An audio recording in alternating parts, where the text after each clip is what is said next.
by saying aye. Aye. Against nay, passes. Okay, John is the vice chair and he's absent today. So we'll go ahead and move on. For the next thing on is a review of the LPA budget. Chris, do you want to, we'll go to tab A and Chris can explain the budget. Thank you, Mr. Chair. Yes, there's a memo in tab A. Just a reminder, state law requires me to submit our annual budget to the Legislative Post-Audit Committee for approval. The first step in this process is the Executive Committee to review and approve our budget, which they did in August. So now it is up to the full committee to review and approve the budget, excuse me. After your approval, then our budget goes to the Legislative Coordinating Council and then to the appropriate budget committees in the House and the Senate. So that memo has a quick budget summary of our budget, and a table on the next page shows the numbers as well. Our revised 2023 budget is within our appropriation and allows us to fully staff our agency. About $4 million was appropriated to our agency for fiscal year 2023, which includes a carry forward of about $400,000 from fiscal year 2022. The agency will proactively lapse back $200,000 to the State General Fund in fiscal year 23. In addition, unbudgeted funds will automatically be lapsed. Our 2023 budget allows us to fully staff our agency, and it also sets aside funds for contractors to assist us with performance audits and economic development evaluations. Our requested 2024 budget of $3.5 million is less than our 2023 revised budget. The 2024 budget allows us to fully staff our agency. It is below our 2023 revised budget, because it includes less funding for contractors. We'll use any unspent monies from fiscal year 2023 to supplement funding for contractors in fiscal year 2024. With that, Mr. Chair, I'll be happy to answer any questions. Okay, questions for Chris? I've got one. In the budget, I probably should have asked this in the executive meeting. So on salaries, do we feel like we can meet all the needs? We're not going to lose a bunch of our auditors, with this kind of new economy and inflation. Are we doing all right there, or? Well, last session you approved a 5% raise, which we appreciate very much. We do have 2 open positions that we are having a heck of a time filling, and those are for IT security auditors.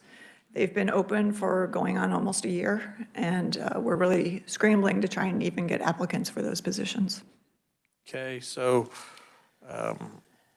do we need to up the salaries a little bit, you think, or? We've got some flexibility. We're just not getting applicants, so I don't know if the salary is driving them away or if it's what the issue is. With so many people being able to work remotely these days, I think we're competing with a much broader market than just Kansas jobs. Further questions? Not seeing any. Thanks, Chris. We need a motion for the budget. Do we have a motion? Representative Burrows? I move the proposed budget presented by Legislative Post-Audit Team. Do we have a second? Representative Williams seconds. Any questions or comments on the budget? All in favor, please signify by saying aye. Aye. Against nay, it passes. Okay, Chris, your evaluation proceeding updates. Yes, Mr. Chair, I just wanted to give the committee an update. The normal evaluation process that this committee does for myself is to respond to a survey sent out by Tom Day of Legislative Administrative Services. So I just wanted to give you a heads up that you will be receiving a survey from Tom Day. And then the process is you fill out the survey, it goes back to Tom Day, and at a future meeting, likely in December, Tom will come deliver the results of my evaluation survey in an executive session to you all, the survey compilation results, and then you invite me into the executive session to deliver any feedback to me directly. Just giving you a heads up of the process. You'll be getting a survey from Tom Day. Okay. Any questions? Not seeing any? Okay, we'll move on. COVID funding distribution, Heidi?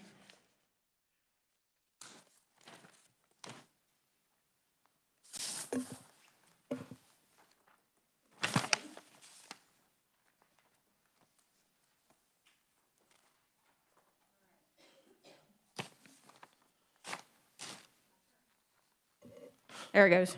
Okay. All right.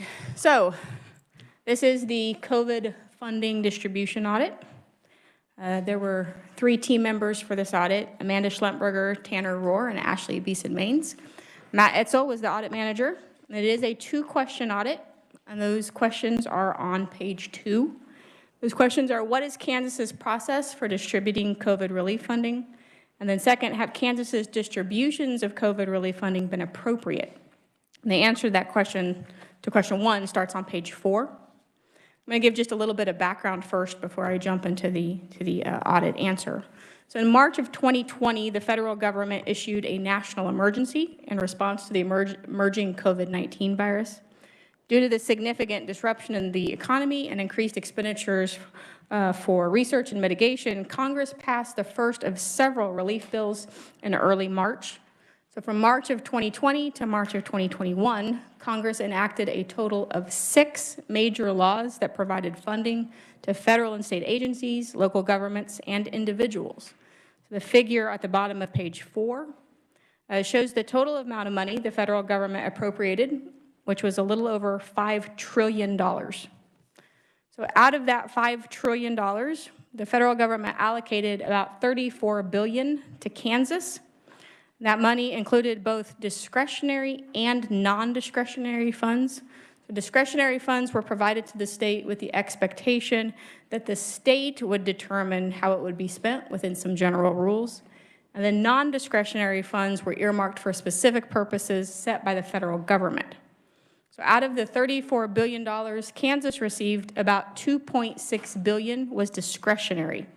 The CARES Act provided about $1 billion in discretionary funds, and the American Rescue Plan Act, or ARPA, provided about $1.6 billion in discretionary funds. So this objective will focus on the process the state used to distribute that $2.6 billion. In May of 2020, the governor established the Office of Recovery. The purpose of that office was to help with the economic recovery of the state. The office is responsible for several tasks, including things like managing the state's COVID funds and reporting to the federal government. Also in May of 2020, the governor established the Strengthening People and Revitalizing Kansas Task Force, otherwise known as SPARK. The purpose of that task force was to make recommendations on how to distribute the $1 billion in CARES Act, and then later the state's $1.6 billion in ARPA funds. The federal government gave the state broad discretion in the process used to distribute those funds. So in Kansas, the SPARK task force recommended a 3-round process for distributing that $1 billion in CARES Act funds. So the figure on page 7 kind of summarizes that process. And as you can see, in round 1, SPARK allocated $400 million to county governments. All 105 counties received funds either from SPARK or directly from the federal government. The counties were responsible for deciding how to spend the funds they were allocated. In round 2, the SPARK committee distributed about $134 million to state agencies for projects that related to public health, education, connectivity, and economic development.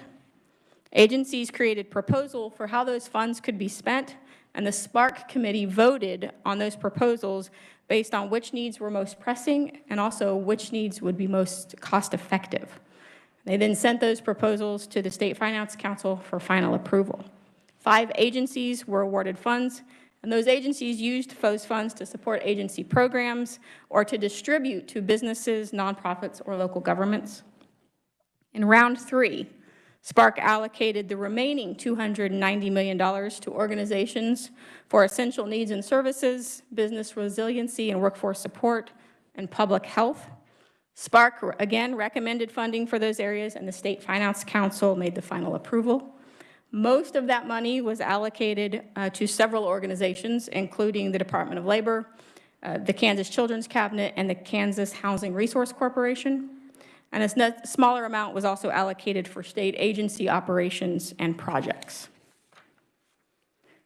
On page 10, we provide some information on how ARPA was distributed, and this process was a little bit different than the CARES Act process. The state received $1.6 billion in discretionary ARPA funds to allocate to state agencies and to other organizations. The figure on page 11 kind of summarizes that process. As you can see in that figure, the Kansas Legislature appropriated about $1 billion of the state's $1.6 billion. The legislature appropriated that money for things such as the state's unemployment insurance fund, nursing facilities, and housing grants. In 2021, Spark distributed about $272 million for things like pay for frontline care workers and economic development. And then in January 2022, Spark solicited investment ideas from state agencies, county governments, businesses, and individuals for how to spend the remaining $374 million. Spark received over 800 suggestions, and they have filtered those ideas down to about 100. And even though they haven't done so yet, the Spark committee will make recommendations to the State Finance Council for approval on how to spend the rest of that money. Question 2 starts on page 12. The question was, have Kansas's distributions of COVID relief funding been appropriate? We evaluated the state's process for distributing CARES Act funds. We reviewed policy and guidance documents and talked with staff at the Office of Recovery. We also focused on CARES Act discretionary spending because it was at high risk of waste. This is because the federal government required the money to be spent quickly or the entity would lose the money, which increases the risk that money will be spent in wasteful or unnecessary ways. Additionally, legislators also expressed some concerns about how the funds were spent. So for these reasons, we also evaluated spending. To do that, we selected a sample of about $18 million in CARES Act discretionary spending. We reviewed the expenditures for allowability under federal rules. And we also reviewed the spending to identify any other concerns beyond allowability. Our results, though, are not projectable because we did not choose the expenditures randomly. We also did not evaluate ARPA distributions or spending for a couple of reasons. First, ARPA distributions and spending were still ongoing at the time of the audit, and much of the distributions were made through legislative appropriation. And so to maintain the professional independence of this office, it would be improper for us to review the appropriateness of the legislature's choice. The first work we did in this question, though, was to evaluate the distribution process. And the state's distribution of CARES Act funding appeared appropriate and reasonable. And as I mentioned before, the federal government gave broad discretion to states in how to distribute certain CARES Act funds. The state's process for distributing the money appeared appropriate for a few reasons. So first, it involved people from a variety of backgrounds and a variety of industries as well. The Spark Committee also consistently considered spending allowability while making their distribution decisions. And last, the county distribution method seemed logical and fair. So we thought on the whole this process looked very reasonable. The second part of the work that we did in this question was to review spending. So we reviewed 78 CARES Act purchases, grants, or projects totaling about $18 million to determine if federal rules allowed them. Those expenditures were made across 42 different Kansas counties. To determine if an expenditure was allowable, we followed the federal guidance. The federal government allows CARES Act funds to be spent on activities or items that were necessary to address the COVID emergency. The expenditure must have been incurred between March 1st of 2020 and December 31st of 2021. And the item must not have been budgeted for prior to March 27th of 2020. I do want to note here that this is our assessment of allowability, and ultimately it's the federal government who will determine whether an expenditure is allowable or not. But page 15 details our results. So about 85% of the expenditures that we reviewed appeared clearly allowable under federal rules. Some of the types of spending we thought were allowable included food supplies for food pantries, personal protective equipment, equipment to increase meat processing capacity, and funds to pay for COVID-related sick leave. The allowability of 15%, or a little less than $3 million, of the spending we reviewed, though, was unclear. This was because the federal allowability rules were extremely broad. So in these cases, the connection to a COVID-related necessity was less clear to us. So for example, one county spent almost $220,000 on large electronic signs that could be placed at the border of each town in the county. County officials told us that they could convey COVID-related messages on them. Whether this represents a necessary expenditure related to COVID, though, is debatable. And while we think this type of spending could be allowable, we cannot be sure how the federal government will view it. Less than 1%, only about $48,000 of the $18 million we looked at, were likely unallowable under federal rules. In these cases, there was no clear connection to the COVID emergency. For example, one county used its funds to buy flu vaccines. Another county used their funds to buy donuts and coffee for a meeting. About $4,700 was unallowable because the organization incurred the cost prior to March 1st of 2020. CARES Act money that is spent in ways the federal government does not allow must be paid back to the federal government. During our review, we noted a number of expenditures that might be allowable but raised some other concerns. So we conducted essentially a second review, evaluating whether expenditures seemed reasonable or prudent. And the figure on page 17 shows the results. You want to look at the bar that's on the right side of that figure. So based on that work, 76% of the expenditures we reviewed seemed reasonable. These expenditures did not appear wasteful or excessive, and they seemed like a prudent use of funds meant to address COVID-related necessities. About 17%, or about $3 million, were expenditures that appeared to have addressed a need that appeared prior to COVID. These expenditures did not appear wasteful, and they often addressed a community-wide need. So for example, one county spent about $218,000 to add showers to a community emergency shelter. County officials told us they identified the lack of showers as a problem during prior uses of the shelter, and the building has not been used for any COVID-related issues. So although an upgraded shelter is likely very useful to the community, the need for it was not directly related to COVID. About 6%, or about $1 million of the expenditures we reviewed, appeared ill-advised. These expenditures often did not appear cost-effective, or they seemed counterproductive. So for example, one county spent $450,000 to start a new grocery store.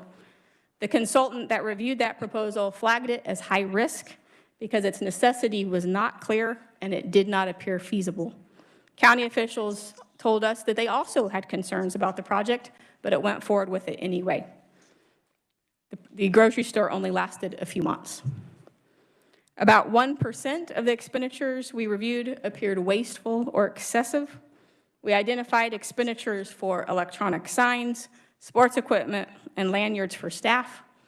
For example, one grant recipient spent a third of its $2,500 grant on chalkboards, a blow-up tube man, and electronic LED signs for advertising. The grant was meant to purchase food for a food pantry. Last, we also considered what may have contributed to some of the issues that we saw, and we found that federal rules likely contributed to many of the problems that we encountered. At the state level, the quick distribution and spending timeframe reduced the ability to thoroughly review requests. Kansas counties received their funds from July of 2020 through September of 2020, and the initial federal rules required that money to be spent by December 30th of 2020. And although the federal government eventually extended that deadline by another year, it didn't do so until December of 2020. By that point, most counties had already allocated or spent their funds. So the tight time frame created a couple of problems. First, the state did not have sufficient time to require prior approval before the funds were spent. Also, the counties did not have time to fully assess their needs. Some other issues that we noted: use it or lose it rules for spending may incentivize wasteful spending. In this case, any funds a recipient did not use would revert to the state. Often in these cases, recipients may decide to spend money on something that is less defensible rather than lose the money, and this can result in wasteful and unnecessary spending.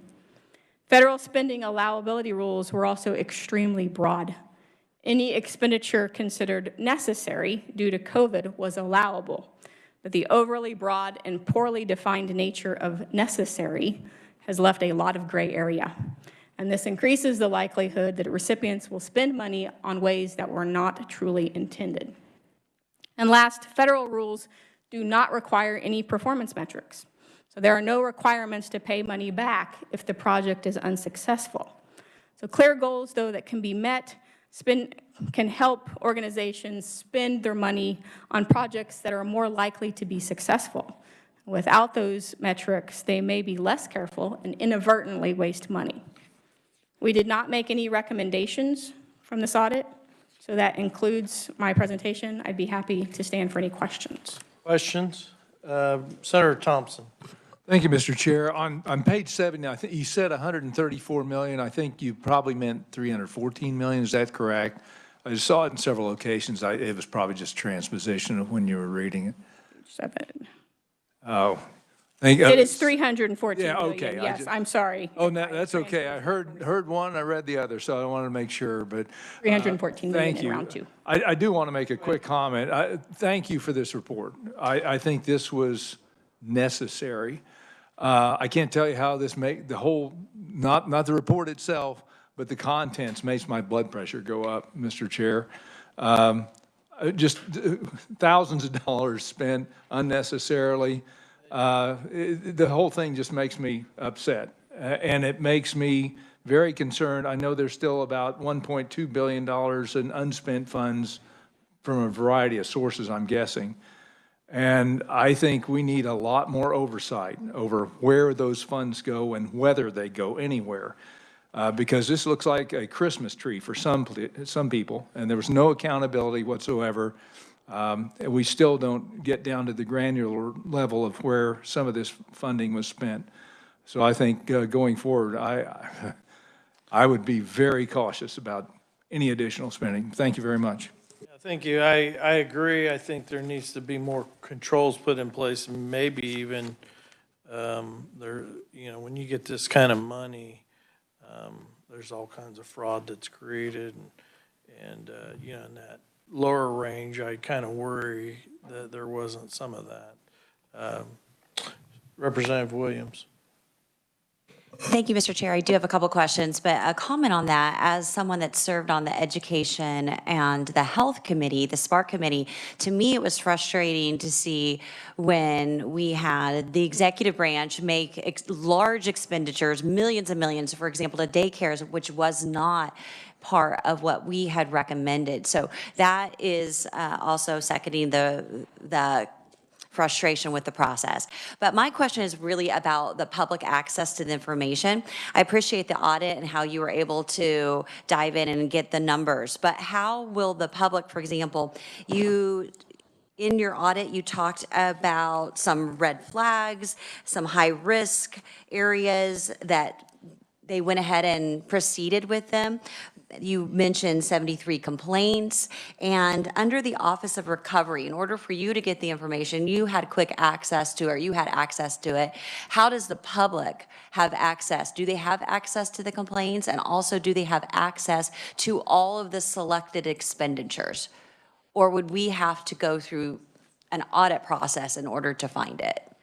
For the 73 allegations that were made on the fraud, waste, and abuse hotline, no, I don't believe the public would have access to that. We were able to get it with our access, but some of those things you might not want to be public. They're making occasionally some pretty explosive allegations. Sometimes people's names are on that. Sometimes the person who made the allegation's name was on that. And so that information being public, there might be a good reason for it not to be. In terms of understanding expenditures, what the general public can get, the Office of Recovery does have a lot of expenditures at a higher level on their website. They have a nice little map. You can filter down. You can see the levels, like what county spent it, how much they got. You can see it in kind of some broad kind of broad categories, but you will not get down to the level that we were able to get to in that data set. Would that be for CARES and ARPA funds? I believe it's currently just CARES Act. I'm not sure if they have ARPA funds up yet or not, but I know what we looked at was just CARES Act. And then just to circle back to that last question, when you provided us information on page 16, and you said that the $450,000 that was used that lasted only for about 2 months, but it had a high risk on it, it was flagged. So why did it get approved? Who ultimately would be the approver of something at that point? County would be. And the county proposals, so the proposals that the counties put together initially to say, here's how we think we're going to spend our money, those are online and those are available. And in that county, you can see what the consultant said about that project. But ultimately, it's up to the county. When we talked to county officials, they told us they also had concerns.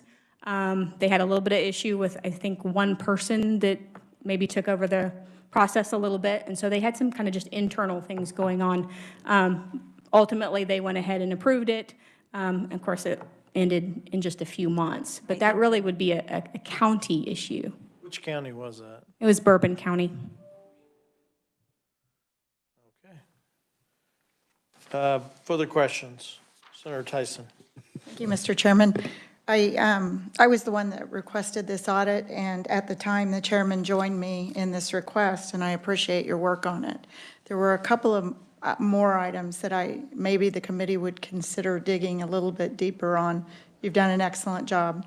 I do want to clarify, out of $1.6 billion, you looked at approximately 20-some million, 27, did you say? Out of the $1 billion of CARES Act discretionary, we looked at 18 million.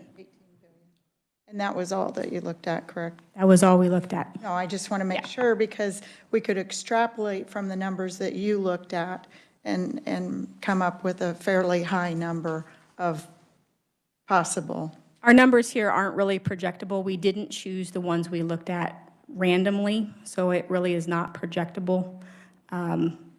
We did kind of a risk assessment on the expenditures we had and looked at the ones that seemed particularly high risk to us. And so might not be exact to extrapolate that number out because it really is not projectable.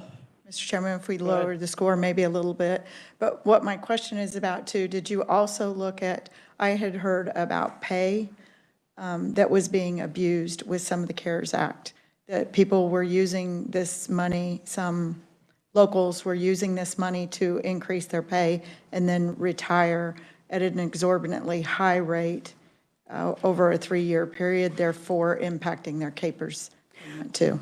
We did not see any of that in this sample. We did see some expenditures for things like COVID-related sick leave, paying for that. For the counties where we saw that, we didn't see any concerns. But the specific situation that you were mentioning, we simply didn't see that in this sample. So you may not have looked at the correct data in order to see that, or it may not have been presented to you, it could have occurred. There's $1 billion of spending, and we only had time to look at 18 million. So yes, it is possible that that situation is out there. We didn't see it in this sample. No, I think we should do a follow-up. You guys did a great job on this. I'm not picking apart the report by any means. With the timeline that you had and everything that you had going on, I appreciate it. We needed a very close look at where the money was going. One statement, though, you did make, and you did make in the report, and as a business owner, I would challenge in the sense that you're giving them an out, the government and the businesses, by saying they didn't have enough time to fully assess where to spend the money. I disagree with that. If somebody handed me a lump sum of money, I know exactly where my expenditures would go for that business. And so I challenge the way we're managing, if that is the case, that it should not give them an out because of that timeline.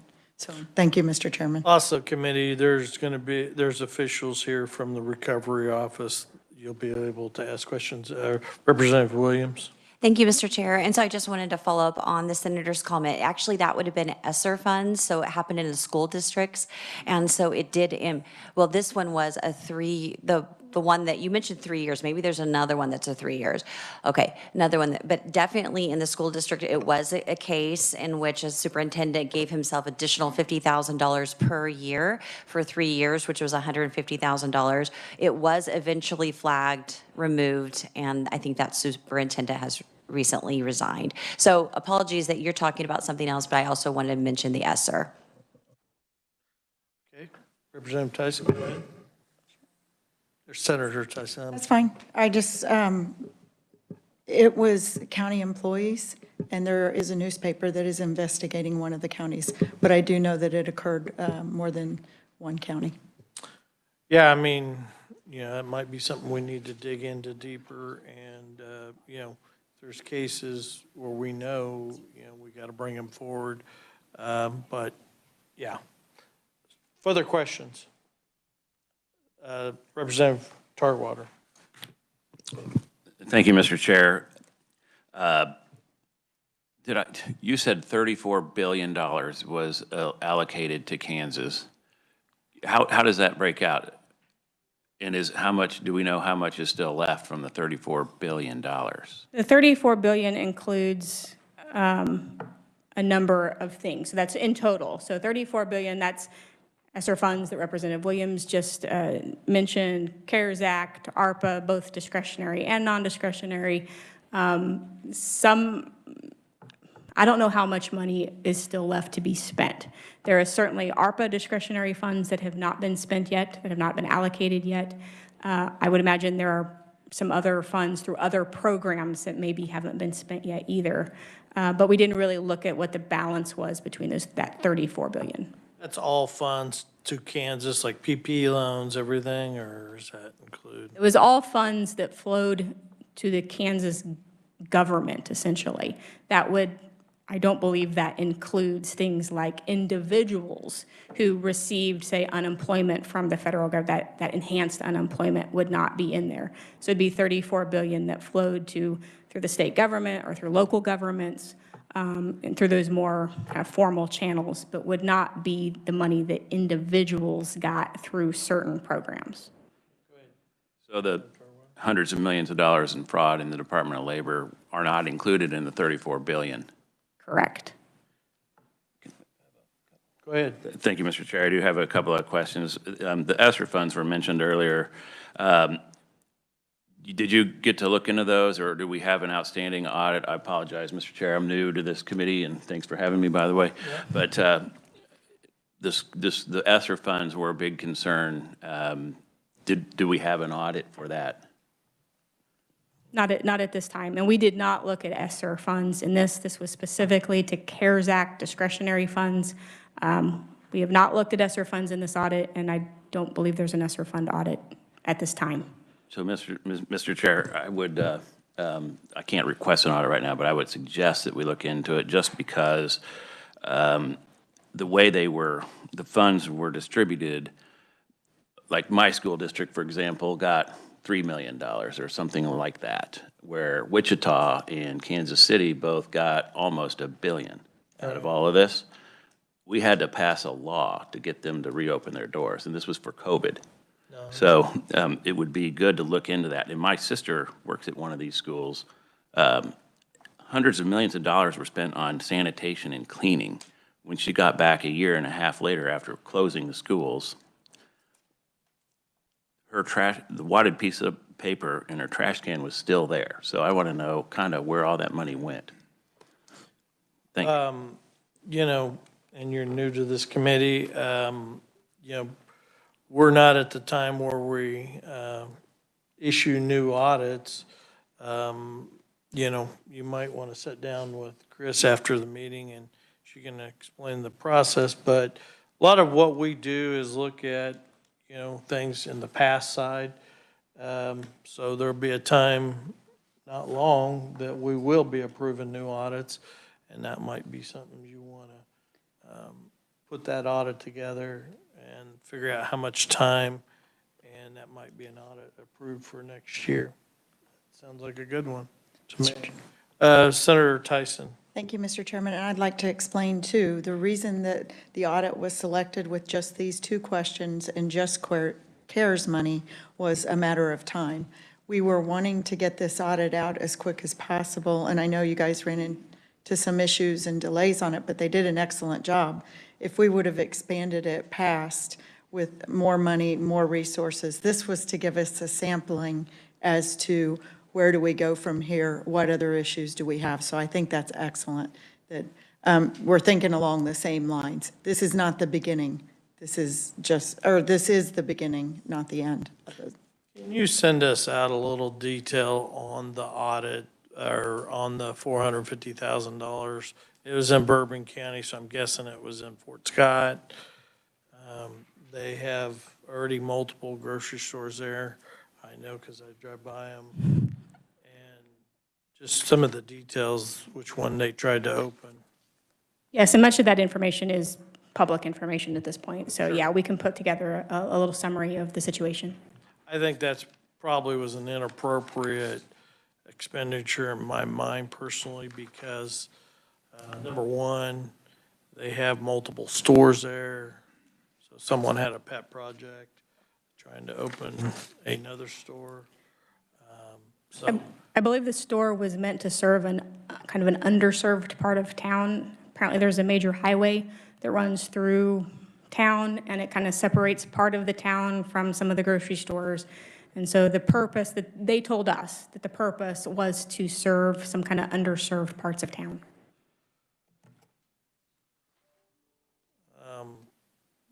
I guess they can explain it however they want, but there's a Walmart, there's a grocery store, there's an IGA, and I don't know if there's another one close. There used to be one out there. It used to be called Woods at one time, but and then I think it was a Price Chopper. I know that's probably where they tried to reopen, but yeah, they already had. They used to have 3 stores there, and then I think Walmart got groceries, and pretty hard to compete. But I think that was probably a misuse of funds, in my opinion. And I think, that's the problem with all this free money. We don't have a lot of controls on it.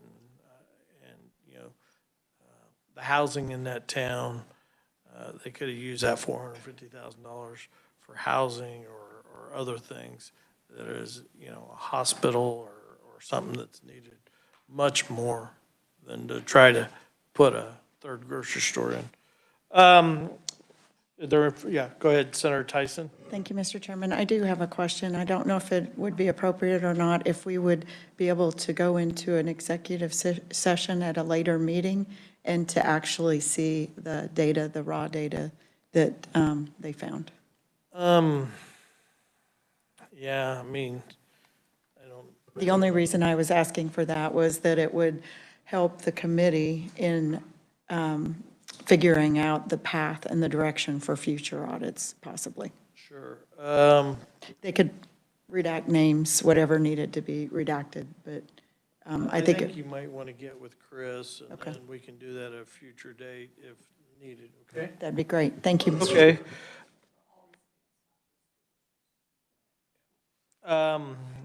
Are there any further questions for Heidi? Not seeing any. We do have the officials from the recovery office here available for questions. Any questions? Representative Williams? I hear it's your birthday today. I don't know if that's true. Hoping to make it out of here without that. Good morning, committee. Secretary Burns Wallace, I serve. The Office of Recovery sits partially under my purview, even though it is within the governor's office. I'm suffering from a sinus infection, so please bear with me. And it is my birthday, so hopefully that will help. And definitely, I will stand for any questions we can try to help answer. Happy birthday. Thank you. I won't sing to you, but anyway, just two questions. I'll just repeat the two questions that I previously asked. Where can we find public information about the ARPA funds? And then the question that Representative Tarwater asked about remaining, it looks like the audit says there's $374 million not yet distributed through ARPA funds. Is that the correct amount?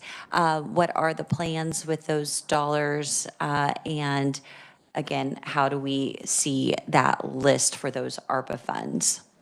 So for the ARP, as the group previously stated, the CRF dollars, the transparency website is fully up because all of those are expended and those are closed out. With ARPA, we're in the process of setting up a similar transparency site to show all of those dollars. And part of that is because those dollars have moved differently than the original CRF dollars. So $1 billion of them are what were allocated just recently through the legislative process. So we are in the process of being able to show where all of those dollars have been allocated, as well as the initial buckets. And so we will have a similar website that will show kind of the breakdown and where those dollars are going, and it'll be up in the coming months. For the remaining balance of the 1.6 ARPA discretionary dollars, the 374 is approximately 374 is the current working total that we have. That is after we finish making sure all of the appropriated dollars were pulled out accordingly. That dollar amount is with the executive committee of SPARC, and we tentatively have a September meeting to review that dollar amount against the recommendations that came out of the advisory groups. And so that should be happening in the coming weeks. Once that executive committee makes their recommendations on that 374, it will again go to State Finance Council for final approval before it is distributed. So Secretary, as a member on one of those Sparks committees, would I need to go to the minutes of each of those state finance or executive committee meetings to find out what was actually approved? Nothing has been approved yet. When that meeting happens, I mean, even from this entire 2022 of the total pot of the 1.6, not just the 374 million. so Haven't there can been provide buckets that have been information. approved? So remember, the things that were approved were the large items that were approved at the end of last year. It was the 24/7 play plan. It was the base program. It was the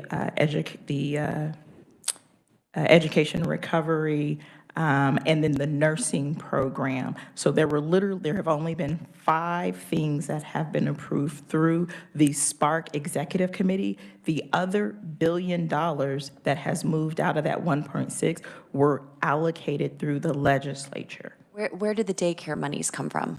So tell me which day. So understand, we are talking discretionary dollars.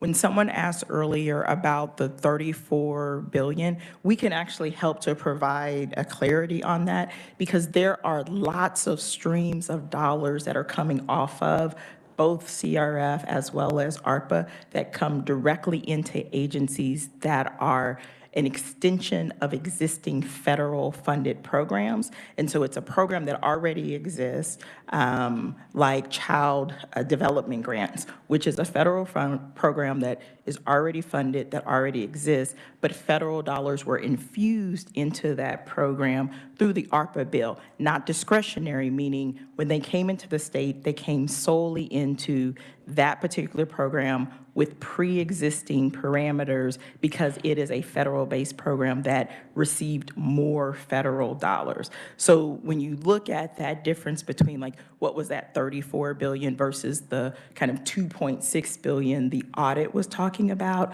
many of those streams are pre-existing federal funds. And so I think the one that you're talking about falls under one of those categories, but we can get more information and make sure we line those up for you to identify those dollars. That would be great. Chris, would it be possible that you would send us the contact emails of the secretary or anyone else she'd like us to work with so that we can kind of see the flow chart of how the money moved from one department to another and to Kansans? It is very confusing. Thank you very much. And I will say it is because of, as they mentioned, there's been literally 6 different bills, and each one of them, from that original CRF CARES all the way through the ARPA, they came out with different rules, different guidelines, different distributions. Some of them had discretionary dollars in them that had flexibility. Some of them came out from the federal government that were really tightly narrowed. The bill HB 133 that came out right after in January of 2021, like all of that money was tied to a pre-existing federal program. And so we were like trying to make sure everything lined up. So like you, we have worked diligently to make sure those various paths. And we do share monthly reports with legislative research on the federal funds that are flowing in through COVID, where those balances stand on a monthly basis. They have all of that information, and that's discretionary and non-discretionary. Legislative research does have that because we also have to track that and report on that for the state from a federal level, and that's me switching my hat, not recovery. That's the Department of Administration. We still have the duties to make sure that we are tracking on all federal dollars coming in and out of the state. Yeah, can you, when you get that information, give it to Chris, and then she can get it to everybody? Does that finish your question? Senator Thompson. Thank you. I think that's, thank you very much. I appreciate it. With regard to the website links, could we get those, have Chris send those as well? It'd be nice to have one comprehensive kind of a package so that we don't have to search around for all of this stuff, so we can actually see the flow of funds, go to the website, and as new websites come out, provide it. I know it's a lot. And it is, and we try to distill down as best we can. I always caution, there are so many different streams that are going on. We try to package it, but you will still probably be looking in multiple places to add up totals, and so we will help as best we can to try to paint that path. Appreciate that. Thank you. Thank you, Mr. Chair. Representative Tarwater? Thank you, Mr. Chair. I had a couple of questions. The first, you mentioned the base grants. How does one go about acquiring a list of who received those base grants? I believe the list of the base grants that were completed in April was fully published and should be on the Department of Commerce website, but we'll get that link for you to make that available. Okay, thank you. And then on the daycare monies that was mentioned earlier, can you tell us how much was given to daycares? I think it was. No, I close to 100 cannot. And million. again, it's different pots of monies. We will follow up to make sure we are talking about that. I know exactly which pot that we're talking about, and then we can provide back to you all an accounting of which federal fund it came through, where it was allocated to, and we will work with the agency that was administering it to get you that information. I followed some of the press announcements when those monies were given out to daycare, and I think it was close to 100 million. I could be wrong, maybe a little less, maybe more, but can you tell us how much of that 100, let's say 100 million, how much of that was allocated towards helping new daycares open? Again, I will have to get that specific information because I want to make sure we are talking about the same bucket of money, and then we will provide full details for you. Okay, well, regardless of what bucket they were in, workforce development is a big issue in Kansas, and daycare is a big problem. And I'd like to know if any of that money at all was given to individuals to help them find daycare for their children, and whether or not new businesses were opened. Because from what I could tell, it was mostly paid out for bonuses for current daycares, and the same daycares received both rounds. And it created a rather difficult barrier for entry for new businesses to open in the daycare space because they didn't get any of that money, and they had to compete against companies that did. And so if we could get some detail on that, that would be important to me. Thank you. Okay, Senator Tyson. Thank you, Mr. Chairman. A follow-up on, hi, and happy birthday. Thank you. Representative Tarwater's question, I would also like to include in that if any government entities, schools or others, or nonprofit received the funding also in that Which list funding? for the daycare, if any of those did. Also, Did the legislative post-audit have access to the complaints that were made to your committee, oversight committee? They received, through a confidential communication, the full fraud, waste, and abuse logs. So they received the full logs. Okay, thank you. And I would also ask, there was one specific situation that I'll ask about. I think this happened in generic also, but when they were giving out grants or money to locker plants, there were new locker plants that received it. There were some that had been in business for years, but the parameters were completely unclear as to who received what. And there was one locker plant in the state of Kansas that did not receive any money. When I brought it up in a meeting, lo and behold, a month or two later, they received money. But they were completely left off the list. So I think a follow-up to this audit is, how was it decided who received the grant money and where it went? I know the county map is quite interesting to me. I know it was stated that that was a fair and accurate way to do it. Well, you're doing it based off population apparently, but if you look at some of the numbers that received over the 601, it's interesting if you look at the pattern there.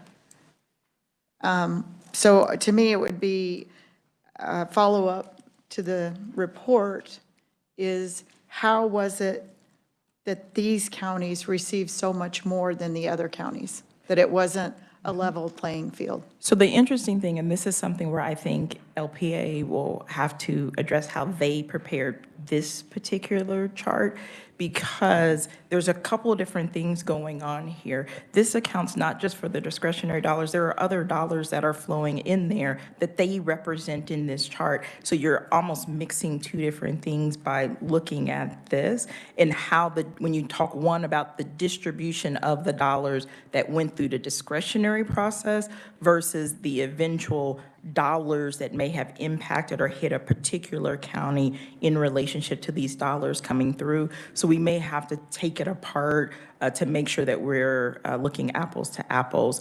The other thing is, and when we can make sure, and I actually think it may be in this report, and you all can correct me if I'm wrong, there was a kind of multi-level thing that happened with the distribution. It wasn't just based on population. It started with a population component, and then it had an additional impact component as to which counties had a higher level of impact at the time of the pandemic. And I think it's spelled out in the report. So it was multi-level, but I think that there's a couple of different things, and I can't speak to this chart because this doesn't match on to our data, because they compiled this with a couple of different data sets differently than the way that ours would be, because we would just represent the discretionary dollars that were given to the counties, where this incorporates some other dollars that also would have come into the county. So we would need to work together to clarify that information. Thank you, Mr. Chairman. This chart does not include discretionary according to the subtitle and the title of it. It is CARES Act money, period. And so. Correct. So it's discretionary and non-discretionary together, correct? The money that's represented in that map on page 9 it's CARES Act. It's CARES Act discretionary money, but Secretary is correct. It's kind of a mix of things. So one thing is, it's all of the money that was allocated to the counties. So it's like, I think it was around $400 million allocated to the counties. So all of that money is accounted for in that map. Additionally, there's money from rounds 2 and 3 that are also accounted for in that map. So basically, if a business received money, if a local government received it through CARES Act discretionary funds, then that spending was attributed to the county where it was received. So I think one of the examples in here, we said the Attica Meat Locker received $100,000 through a CARES Act grant. That $100,000 is allocated to Harper County because that's where it's located. And so it is a mix of the county allocations, the $400 million, plus most of the rest of that discretionary money, as long as it could be attributed to a specific county. So part of the reason you see so much discrepancy, even though the base 400 million was given on mostly a $194 per person, is some counties receive more money. If there's more businesses, if the businesses were more aggressive at seeking out grants, then that county might have received more money through more grants. And so that's a little bit of why you see so much variation, even though the base money was on a per head basis. Okay, thank you, Mr. Chairman, because there's really no pattern, because you go from Shawnee County, Brown County, Riley, I mean, it's all over the map as to, okay. Representative Tarwater. Thank you, Mr. Chair. In reading through your response,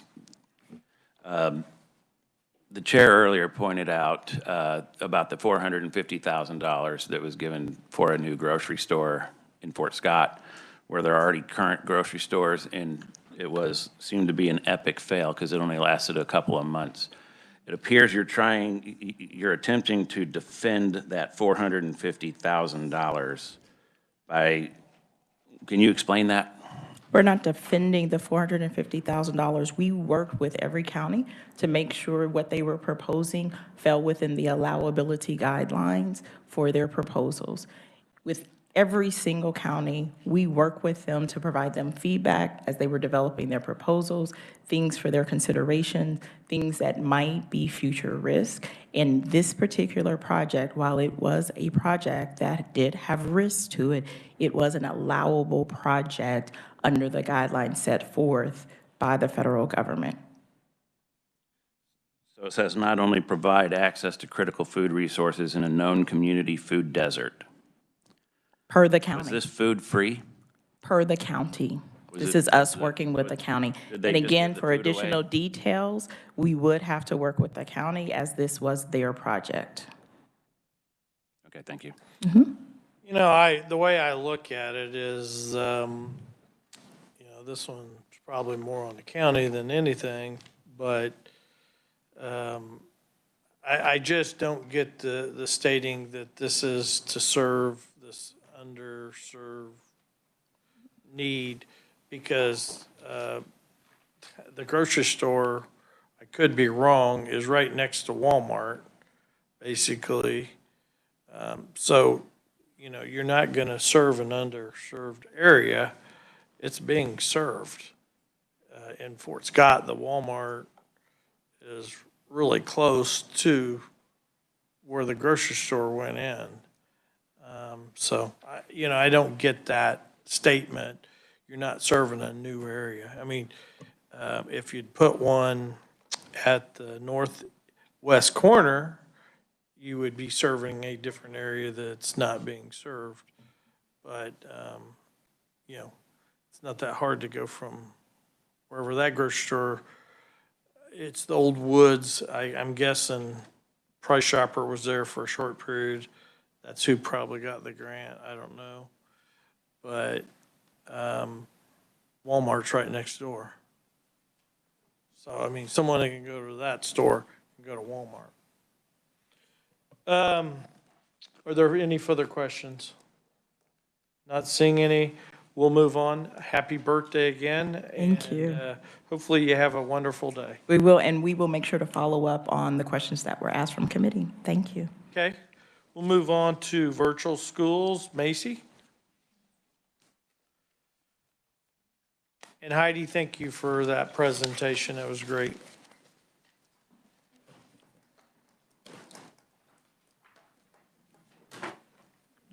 I think maybe we'll let you off easier. Go ahead, Macy, you got the floor.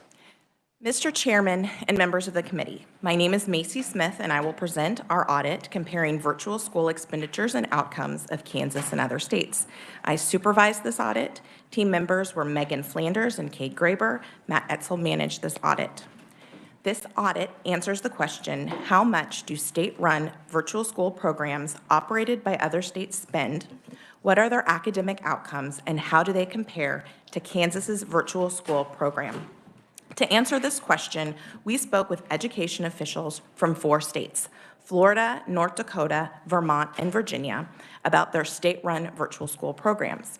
We looked at the public data they provided us, and we also worked with the Kansas Department of Education for expenditure data for the state's virtual school student population for the 2020-2021 school year. Now, I want to give a quick refresher on virtual school programs, and if you're following along in the report, that starts on page 4. First and foremost, virtual school programs are not remote learning. This is a term I'm sure we're all familiar with because of the pandemic. When school buildings were closed, school districts used remote learning as a temporary alternative to in-person education. Teachers who were trained to teach in brick-and-mortar classrooms taught online. Students who were enrolled to go to school in person were taught online. There was not a previously built structure in place for remote learning. Virtual school programs are different. They have been around for at least 2 decades. In Kansas, they were first authorized in 1998. There are online platforms for students and teachers to engage. It is designed for an online experience, and students have chosen to attend online. This audit is looking only at virtual school programs. In Kansas, local school districts are able to open and operate their own virtual school programs after receiving approval from the Kansas Department of Education. KSDE gives approval and checks to see if the school is meeting certain requirements, but the school districts are in the driver's seat. They decide how their programs look and run. They choose what curriculum to use and what grade levels they serve. They can also partner with other districts or contract with service centers like Greenbush or Orion to run their program. I am now towards the bottom of page 5. For Kansas, we found that 105 of the 286 districts spent at least $50 million on virtual school programs during the 2020-2021 school year. Now, I want to clarify, that doesn't mean there are 105 virtual schools in Kansas. Instead, of the 105 districts that reported virtual school spending, about 60 of them were approved for their own virtual school. The remaining districts contract with other districts or service centers to offer virtual school services to their students. As an example, if a student has a serious illness and cannot be in a traditional classroom, they would use a spot their school contracted with maybe that service center or another district. In Kansas, the majority of virtual school funding went toward contracted services like online virtual school curriculum or payments to educational service providers who run virtual school programs for a district. That amount was about 57% of the at least $50 million school districts spent on virtual school programs. Another 37% of that $50 million went toward teachers and support staff hired by districts. Then about 4% of the virtual school expenditures went towards technology or supplies. Now, turning to other states, and this would be at the bottom of page 6, I first want to explain what we mean by a state-run virtual school program. These are authorized by the state, managed by a state or state-authorized department. They receive state funds and offer full and part-time online public education options for any student in their state. As previously mentioned, we spoke with 4 states who had state-run virtual school programs. Those were Florida, North Dakota, Virginia, and Vermont. Our primary finding, and this is at the middle of page 7, was that most of the states where there were state-run virtual school programs still allowed local school districts to operate other virtual school programs aside from the state-run option. The state-run model was not the only game in town. Before I go into further detail on what our comparisons between Kansas and the other state models were, I want to remind the committee that other states are not required to provide LPA any information.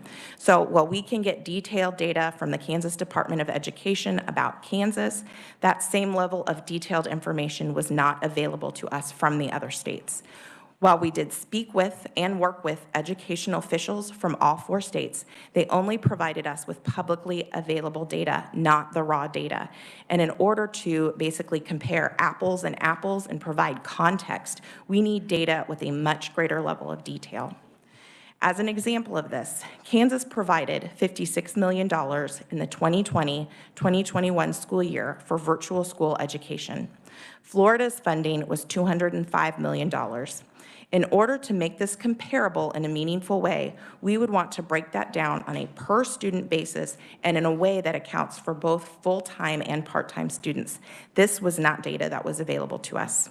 We also encountered this challenge with student outcome data, meaning the way a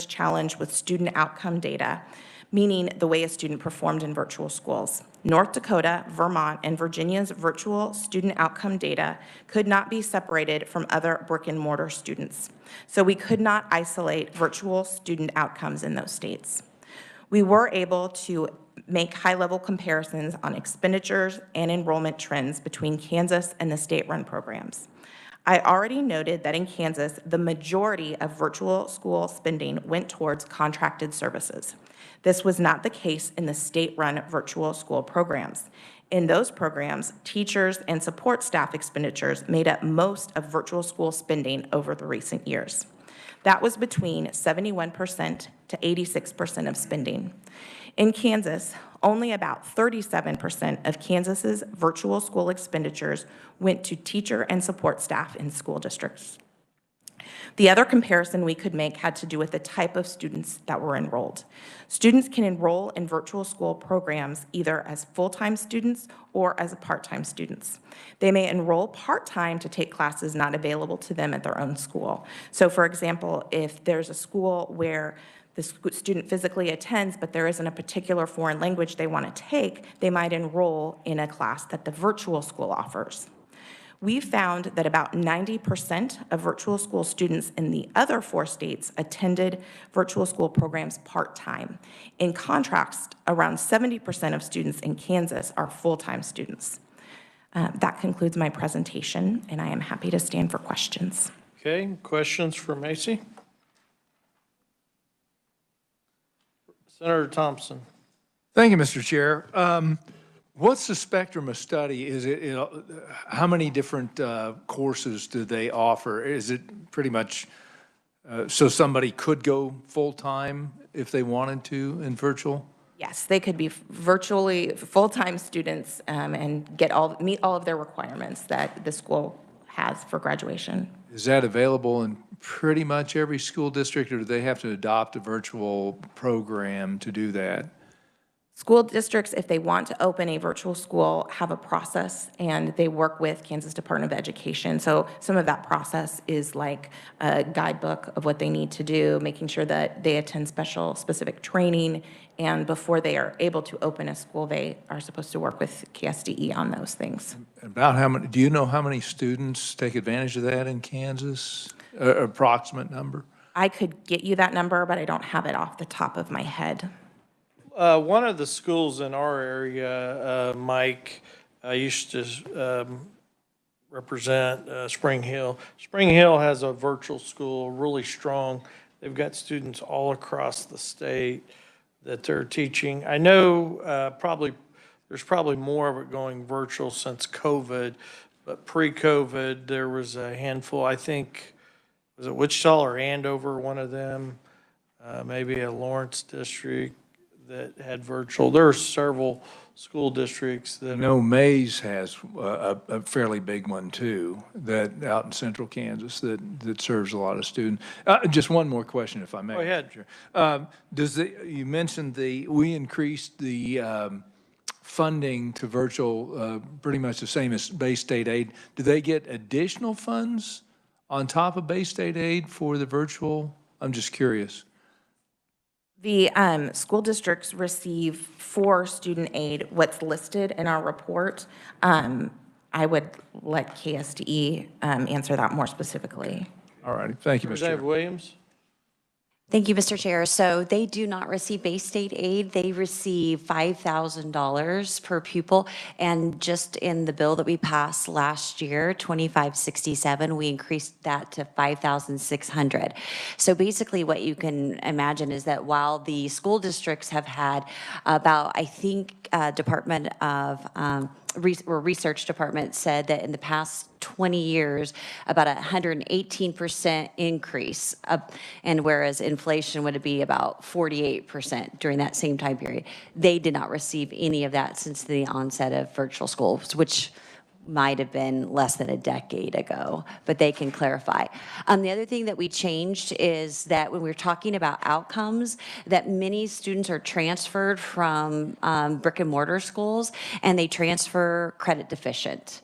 And so when they transfer credit deficient, then it looks like the graduation rates are much lower for virtual schools, and that's been problematic. And so we adjusted that in our bill, House Bill 2567 as well, so that if you just transfer in your senior year, you're not going, that credit deficiency is not going to show for the virtual school. So I think outcomes actually are very, very good, except that we needed to correct the problems between the transfers. Okay. Further comments? Not seeing any. Thanks, Macy. Hang on here. Let me get my, okay, we got officials from the KSDE available for questions. Senator Thompson, do you want to ask?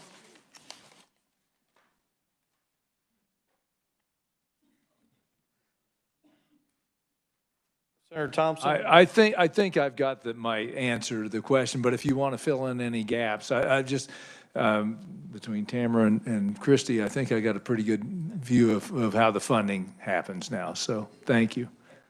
Okay, any further questions? Okay, not singing, you got off the hook easy. No problem. Yep.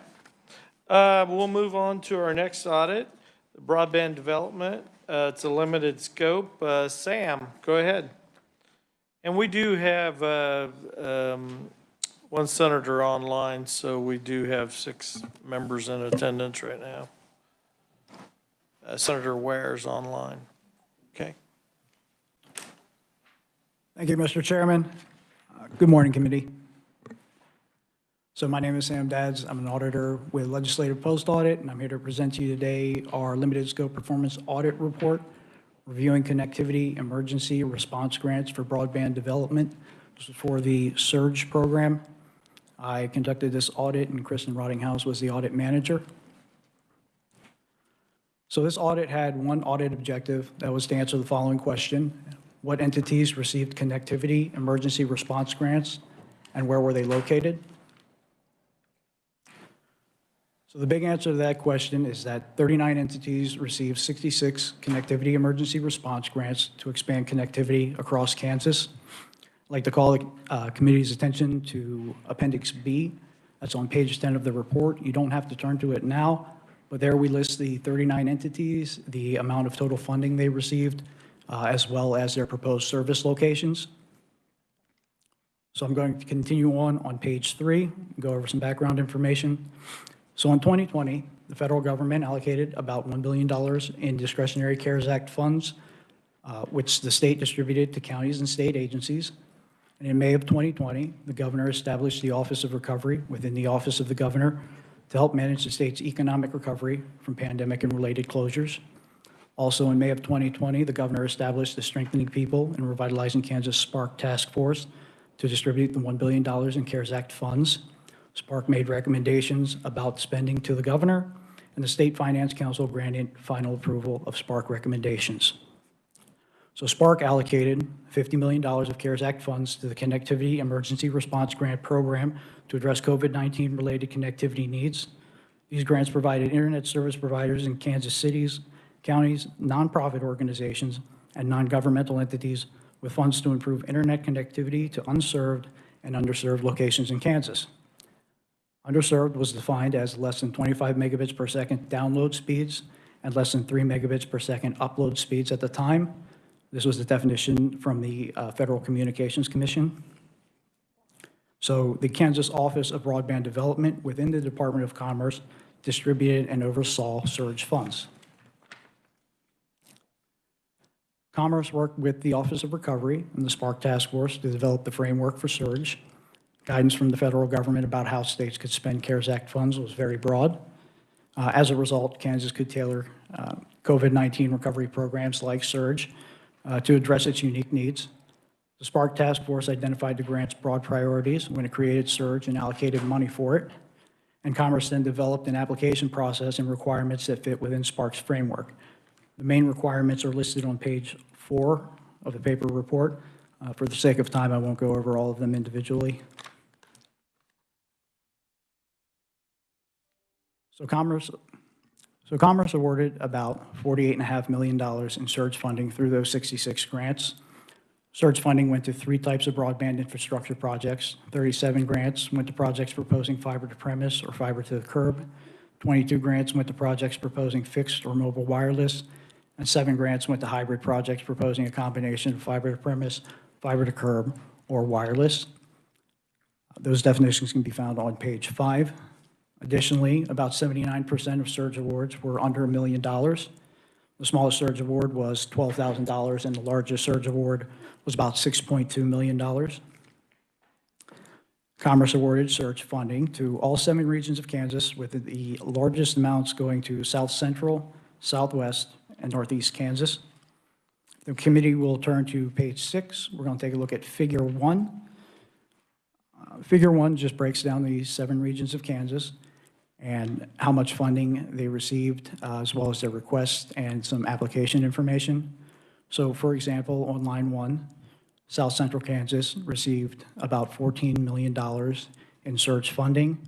About $14.5 million in requests came from that region, as well as 19 applications, 17 of which were approved, 2 of which were denied. So one project received about $3 million to expand telehealth services to more than 1 region in Kansas. And in the figure, we refer to that as statewide. Because Commerce awarded surge funding to most entities that applied for funding, we didn't identify any meaningful differences in the demographics between applicants and award recipients.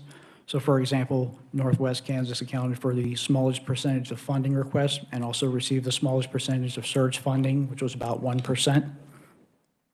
And through their process, Commerce did deny some surge applications.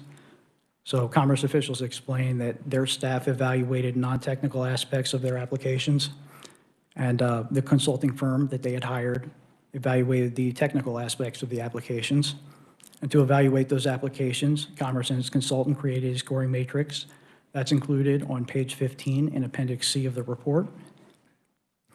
However, an applicant's score didn't appear to determine whether they received surge funding.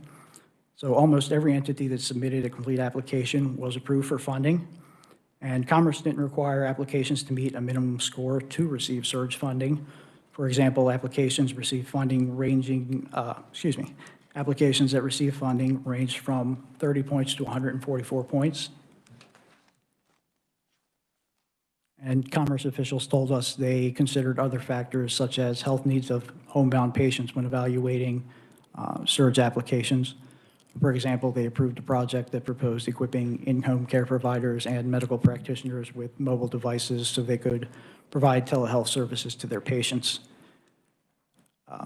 All of the reasons for denial are listed on page 8. That was 16 total applications denied. And finally, we reviewed a judgmental selection of 12 scores for 4 approved and 2 denied applications. For each application, we selected 1 high score and 1 low score to review from the scoring matrix. Commerce evaluated one of the reviewed scores, and the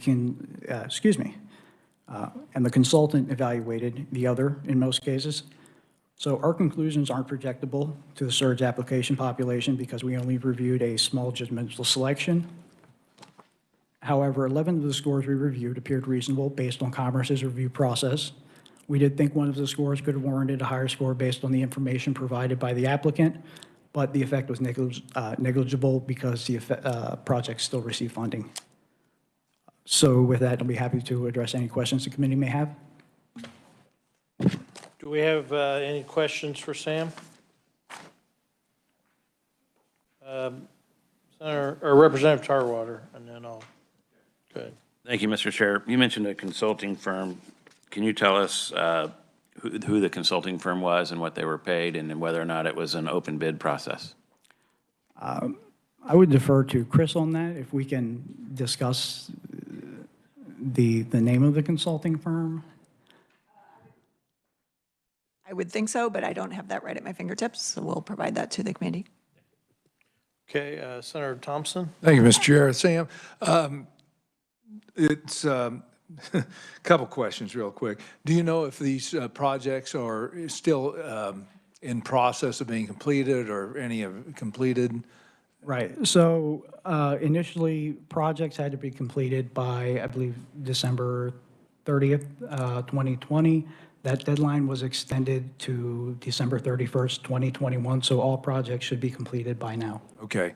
What's curious to me is like the smallest request came from Northwest Kansas, and the North Central probably the next smallest. And these are areas where I think you have a lot of open area between farms, and the broadband reach is probably pretty difficult. I'm just curious why, if you considered why those areas, which probably are already underserved, receive some of the least money with regard to broadband connectivity. Is it population or? We didn't look into why the regions had requests. I guess the best answer to that, we didn't look into why applicants asked for the amount of money that they did and proposed the projects that we did. But if we look at figure 1, so for example, Northwest Kansas only had a total of 3 applications to actually come in. So it's kind of up to the applicant to decide how much they were requesting and for what size project they were going to conduct. You might be surprised, some of the rural telecoms have been investing in broadband for quite a while and getting some funds through the Kansas Universal Service Fund to update their systems. So I think you might, in the rural areas, there's a lot more broadband that's been updated than people. I toured the state back when I was utilities chair, probably 8 or 9 years ago. And, you know, there's places like Scott City or Ulysses, or they got better broadband than I can get in my home area. And, you know, they've, you know, built a financial plan and invested years ago. So that might be part of it. The question I would have, 14 million to Ideal Tech for these towns. I see there's a lot of towns here, but it just seems like a lot of money. I don't know. One group got a fourth of the money or more that was allocated. Well, we didn't look into necessarily who got what and for what reasons and whether or not it was a good idea. That one in particular did apply for a lot of grants, though. And by that I mean not grant money, but they actually made multiple applications for projects. Senator Thompson, I didn't know if you had more. Oh, that was just kind of the gist of what I was getting to. Are these getting to the underserved areas, or just whoever happened to request the money? And I think I kind of got the answer, just whoever was aware of the ability to get the money and took it, because a lot of these grants went to areas that I would suspect, you know, around Wichita and up in the northeastern part of the state where there's already access to fairly good broadband. But that's why I'm kind of curious, because there's a lot of rural areas that I know have come to us and said, you know, we still need that last mile funding for the, you know, getting out to a remote farm in some of those areas. And that's why I was just kind of curious about the distribution. So. Well, and I know, like, in our area, Spring Hill was one that was struggling. I see they got a big grant in here. You know, that's an area that it's kind of, they hadn't, you know, the phone companies that were there hadn't made the updates, and it needed it. There's several cities like that, but also there's places that got as good as Google across the state in the rural areas. And I think that's why when you look at some of the communities that are growing, that are small, It's because people are moving back to them towns because they can live cheaper, but they've got good internet. And this is a big deal. I mean, as we're growing our state and our rural areas with the housing bills we passed, having good broadband, you know, people are doing things remote. Senator Tyson, did you have a question? I do, thank Sorry. you. That's fine.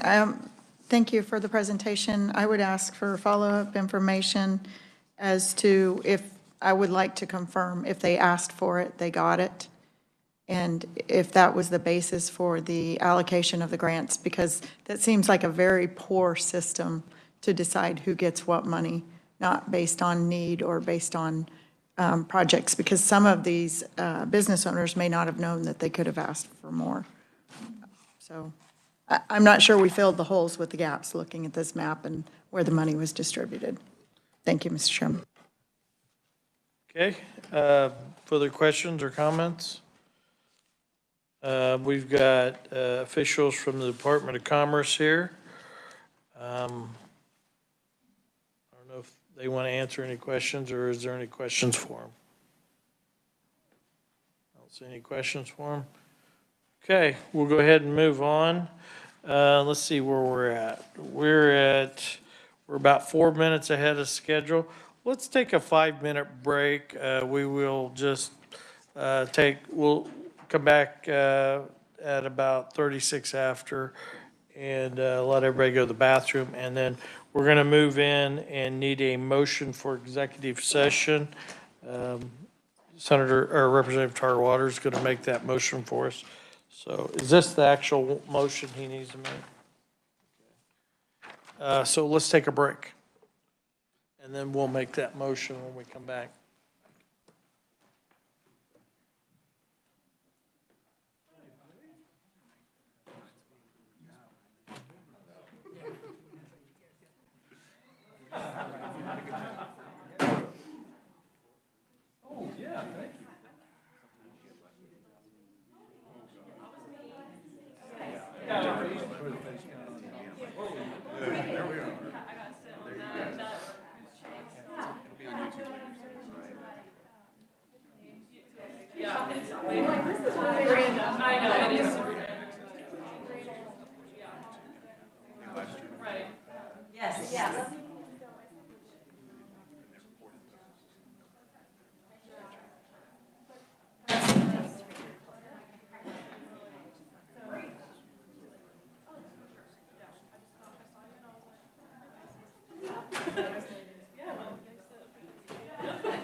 So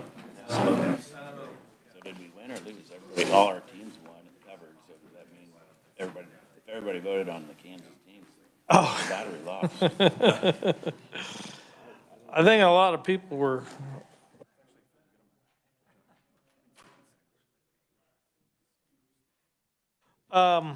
Okay, we're back and we're going to move into executive session. Representative Tarwater, you have a motion?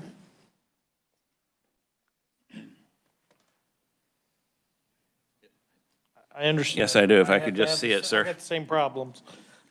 Can't read. I mean, I can't see. All right, so I move to recess this open meeting for a closed meeting pursuant to KSA 75-4319A to discuss matters relating to security measures that protect the information system of USD 428 from Great Bend and the information systems of the public agencies that were previously audited by the Legislative Division of Post Audit at the discretion of the Legislative Post Audit Committee under the justification listed in KSA 75-4319B 12C, because discussion of such matters in an open meeting would jeopardize such security measures to resume the open meeting in room 546S at 11:30 a.m. and to record this motion, if adopted, as part of the committee's permanent record. Okay, do I have a second? Second? Okay, any questions or comments on the motion? Not seeing any. All in favor, please signify by saying aye. Aye. Against, nay? Passes. Okay, we are now.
We are back in open session.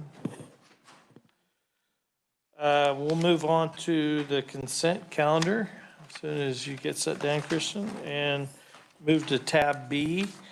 Everybody can look at that and you can go over it. Go ahead. Sounds good. So thank you, Mr. Chair. We've got 2 items on the consent calendar today. One of those is approval of the minutes from the last meeting, which was July 20th, which you can see in attachment A. And then the second item is acceptance of the performance audits that were presented today. So that includes the COVID relief funding distribution audit, the virtual schools audit, and the reviewing the surge grant, reviewing connectivity emergency response grants for broadband development.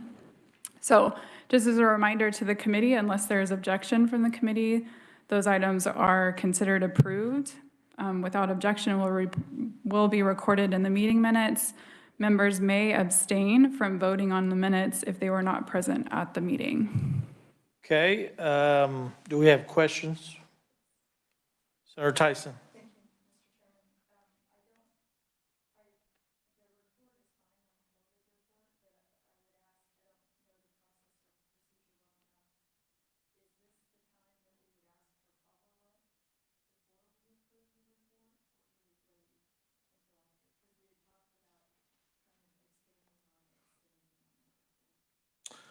I think we'd approve the report, but you can still expand on the report in the future. I mean, you know, this is their work, what they've done. So, I think you can still continue. Yeah. Any other questions? Not seeing any. Do we have anybody that'd like to abstain? Okay, we don't, or any motions to object? Not seeing any? Then it is approved, consent calendar. And if you want to follow up with Chris to work on that. Okay, last thing on is our next meeting date. Chris, go ahead, turn to tab C. Thank you, Mr. Chair. Just a quick recap of what we covered today and what's coming up. As you can see, the top cell is what we covered today. Coming up, our next meeting will likely be in December. We usually schedule it around the second week of December. We'll be reaching out to you guys to find a good date. Things for that meeting, audits and evaluations include economic development evaluations of major programs, data mining work on the TANF program, the triennial IT audit summary, and an IT security audit of the KU Med Center. We'll have some proposals for you to review. These are statutory. In statute, we're required to do an at-risk fund audit on K-12 education in 2023. We're required to do a cost study of K-12 education in 2023. And currently, the Economic Development Subcommittee is formulating a plan that will come before the whole committee at that December meeting to approve our next 3-year cycle of economic development evaluations. Some other business, the audit shop as a whole presents to you a triennial audit plan. My evaluation will be delivered that we talked about.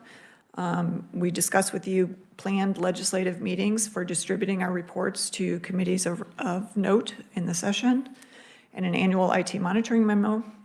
And then to be scheduled in the future, audits that are currently underway include election security, groundwater management, it's just starting, and child support enforcement is just starting. That one was requested by Ways and Means Committee, if you recall. And audits that you've approved that we haven't yet started include community college athletics, working from home, and a follow-up audit. Okay. Senator Tyson, you got a question? Go ahead.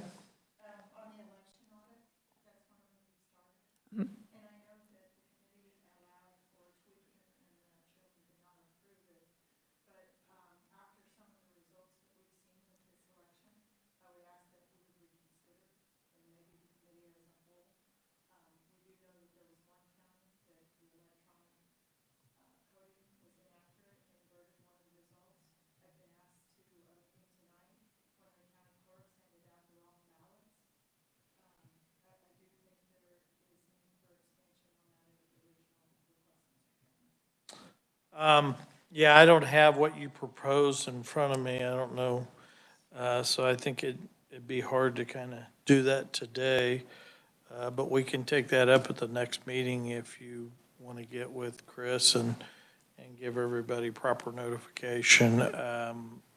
You know, I didn't want to interfere with the audit, and I think it would be unfair. It was quite an expansion of the audit, and I think it would have been unfair of me to approve it without having some discussion. So that's why I chose not to. I think, you know, we talked about minor tweaks, and it was beyond minor tweaks. And so after I'm done, you can talk. But, I mean, that's the reason why I didn't approve it. Go ahead.